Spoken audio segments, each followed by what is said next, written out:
Hello, happy Halloween. This is Tina Wiles with my tutor. And today I wanted to share some information about my past. It's kind of a vulnerable post, but I think it's important to share this information. First of all, so you can get to know me a little bit better. Um, Second of all, that if this information and knowing someone went through this helps anybody, um, that's all I ask, right? Like if someone can know that what they're going through, they're not alone. And third, I think it gives some insight into um, why I do what I do. All right. So it was actually 9 years ago this week.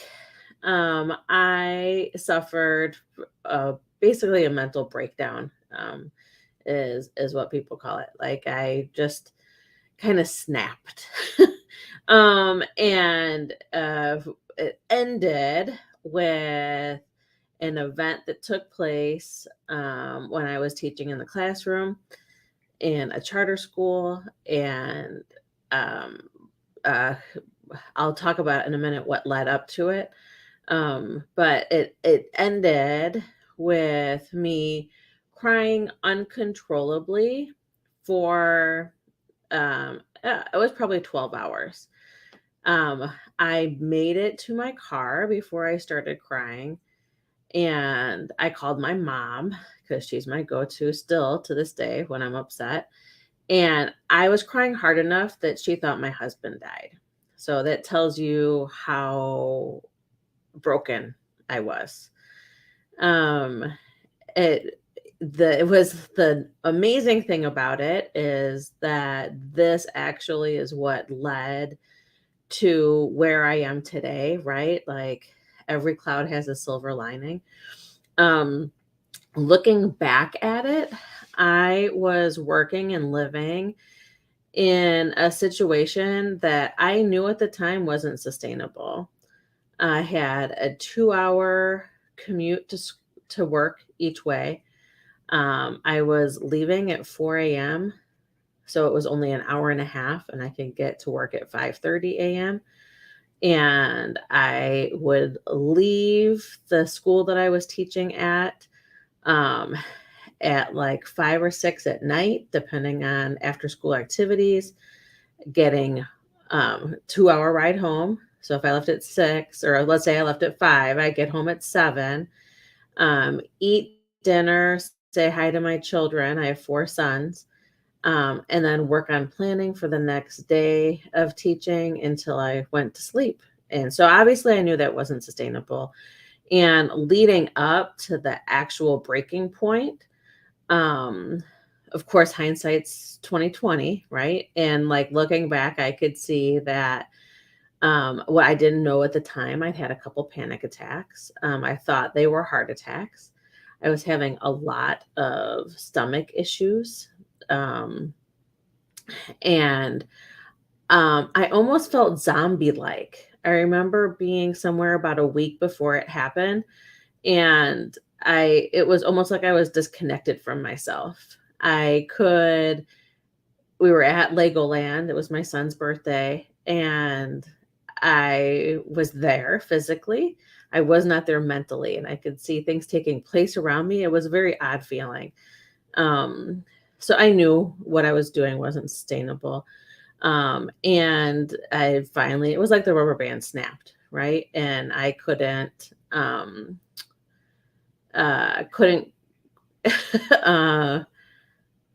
yeah, I couldn't put it back together on my own, right? Which is what I had been trying to do, was put it together on my own. Um, so again, why I'm sharing that I went through this terrifying experience of having a breakdown is because I'm fine today. And everything I was going through at the time was situational. Once I left the situation I was in, um, everything changed. And within a couple weeks, the panic attacks that I was having subsided. Um, But I remember like walking, I couldn't go to my son's gymnastics class because it was around too many people, right? Like the basically I did a lot of learning and did some therapy at the time, and I was basically in fight or flight mode. And that's what happens when you're having panic attacks, is that your body is basically, you're in fight or flight mode so much that anything that happens is perceived as someone, they don't, it's harm, right? And so that's why you're in fight or flight mode, is because you're trying to protect yourself.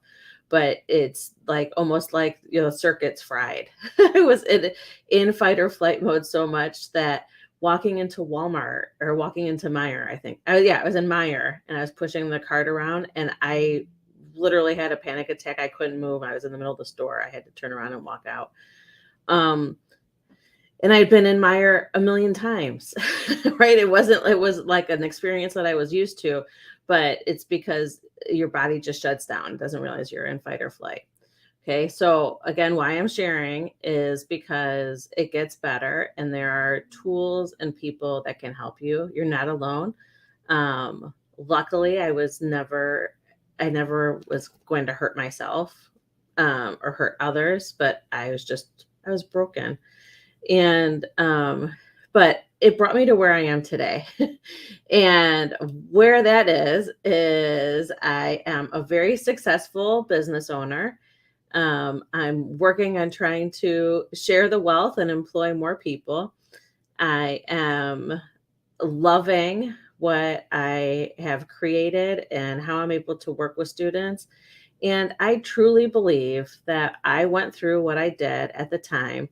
So, first of all, I could relate to one of my sons who has a lot of anxiety issues. And I think because I went through what I did, I'm able to relate with him better. But also, I never realized at the time, right? Look, that so much of what I'm going to do right now is involving test anxiety. And I had never had any kind of panic situation before what I went through. But now I know what it feels like to have a panic attack. I know what it feels like to shut down or to feel like you look at something and your mind goes blank. And there are ways to get out of that fight or flight response and to be able to function and do what you know you can do. So I know this was a long live today, but this time of year is always a little triggering for me because I can remember what I felt like it was yesterday and what I was going through. And I am here if anyone is struggling, or they just feel like they're not themselves. Please reach out. I put my coffee chat link in the comments. I would love to talk and share, just hear what's going on for you if you're struggling. So I hope you have a very happy Halloween. Enjoy some good candy today. Reese's peanut butter cups, my favorite. And I will talk to you soon.